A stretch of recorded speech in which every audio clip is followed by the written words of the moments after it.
Hello welcome to PLM blog. Class బ్లాగ్లో నేను చెప్పాను కదండి, నా బర్త్డేకి కొన్ని గిఫ్ట్స్ ఇచ్చారండి మా హస్బెండ్. ఒకవేళ మీరు పార్ట్ 1 కనుక మిస్ అయితే పార్ట్ 1 కూడా చూడండి. ఇది వచ్చేసి పార్ట్ 2. గిఫ్ట్ వచ్చేసి ఫ్రేమ్ స్టార్ అండి. చాలా యూనిక్గా ఉంది కదండి. ఇక్కడ చూడండి, మా హస్బెండ్ నా నేమ్తో ఒక స్టార్ని డిజైన్ చేయించారు with some latitudes and longitudes. ఇక్కడ కొటేషన్ వచ్చేసి మా హస్బెండ్ ఆయన ఓన్గా చేయించారండి. ఈ ఫ్రేమ్ చూస్తే మీకు అర్థమైపోయింది ఛానల్ నేమ్ పిఎల్ఎం బ్లాగ్స్ అని ఎందుకు పెట్టామనేది. ఒకవేళ మీకు అర్థమైపోతే కనుక కామెంట్ బాక్స్లో కామెంట్ చేయండి, నేను కూడా చూస్తాను. ఇంకొకటి వచ్చేసి సర్టిఫికేట్ కూడా ఇచ్చారండి దీనికి, ఏ స్టార్ ఫర్ మై స్టార్ అని. బాగుంది కదా.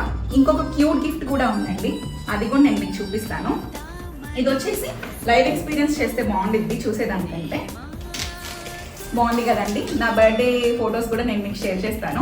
That's it for this blog. Like, share and subscribe. Hit the bell icon. See you in next blog. Bye.